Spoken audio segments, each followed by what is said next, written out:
Hello friends, welcome to news Tamil online. இன்னைக்கு நம்ம நாட்டுல ஒண்ணுக்கு மேல கல்யாணம் பண்ணா தப்புன்னு சட்டம் சொல்லுது. ஆனா ஒரு சில 100 வருஷம் முன்னாடி நிலைமையே வேறங்க. அப்போ ஒரு ஆள் நிறைய பொண்ணுங்களை கல்யாணம் பண்ணிக்கிறது சாதாரணமாகவே இருந்துச்சு. முக்கியமா ராஜா, மகாராஜா, நவாப் மாதிரி அரச குடும்பத்துக்காரங்க பலதார மணம் செஞ்சுக்கிது ரொம்ப பரவலா இருந்துச்சு.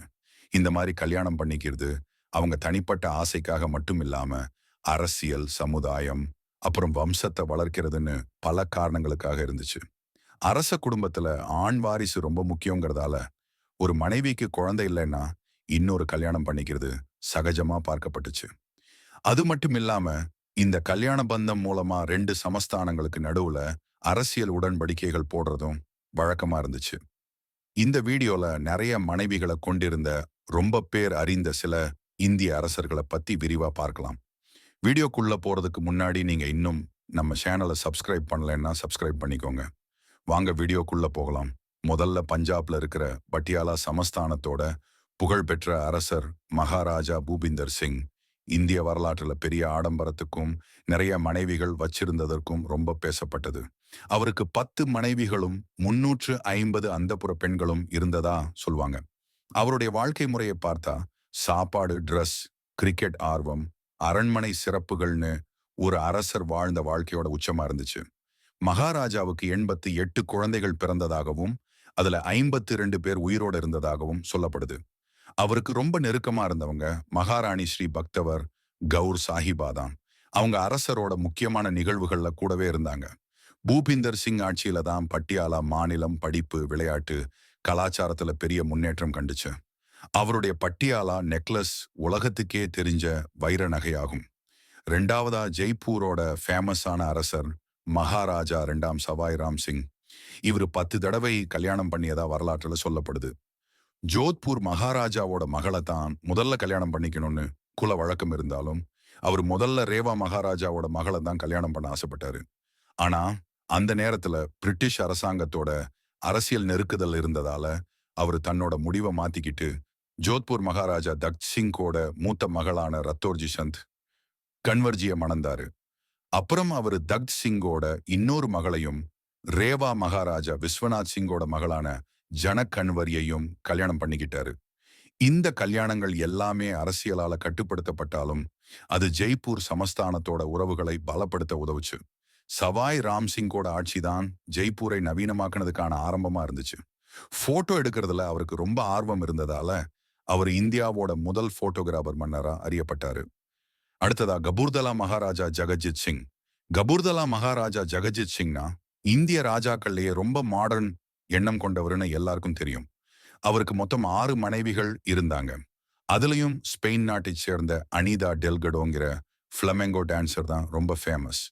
அந்த அனிதா டெல்கடோ மகாராஜாவை விரும்பி சீக்கிய மதத்துக்கு மாறி மகாராணி பிரேம் கவுர்னு பேர் மாத்திக்கிட்டாங்க. இவங்க லவ் ஸ்டோரி அந்த காலத்துல ஐரோப்பா பத்திரிகைகள்லயும் பெரிய பப்ளிசிட்டி ஆச்சு. ஜகஜித் சிங் பாரிஸ்ல படிச்சவருங்க.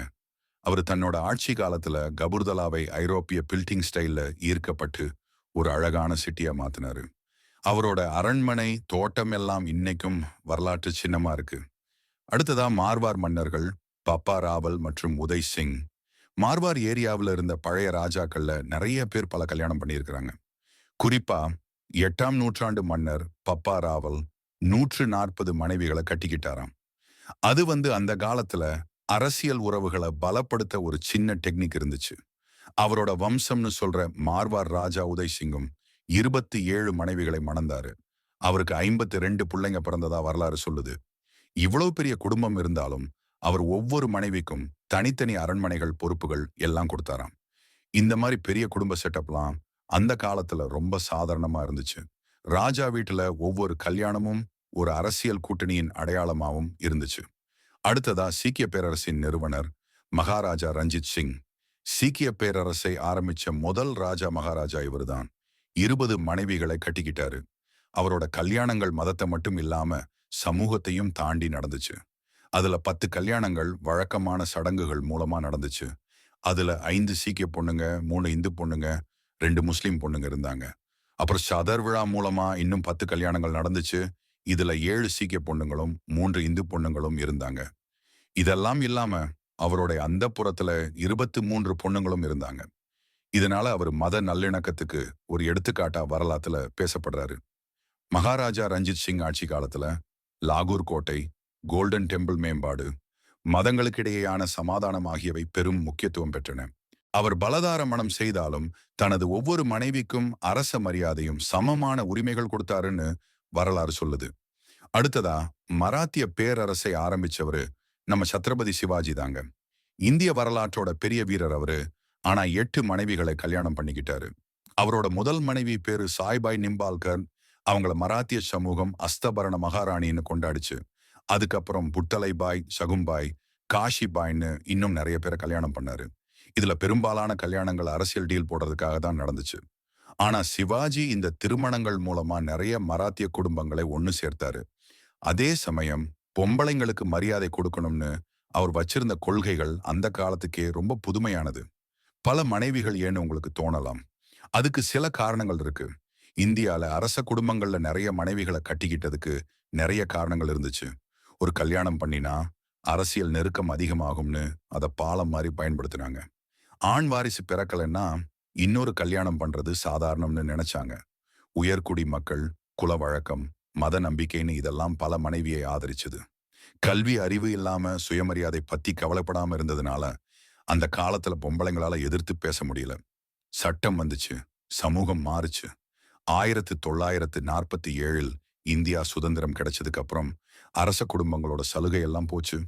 அதுக்கப்புறம் 1955 இந்து திருமண சட்டம்னு ஒன்ன கொண்டு வந்தாங்க. அதுல ஒரு ஆணுக்கு ஒரே ஒரு மனைவி தான் சட்டப்படி இருக்கணும்னு முடிவெடுத்தாங்க. இது நம்ம இந்திய சமூகத்துல ஒரு பெரிய மாற்றத்தை கொண்டு வந்துச்சு. பொம்பளைங்களோட உரிமை, சமத்துவம், படிப்பு, தன்னம்பிக்கை இதெல்லாம் வளர்ந்ததுனால இன்னைக்கு பல மனைவி கல்யாணம் பண்றதுங்கிறது சுத்தமா இல்லாம போச்சு.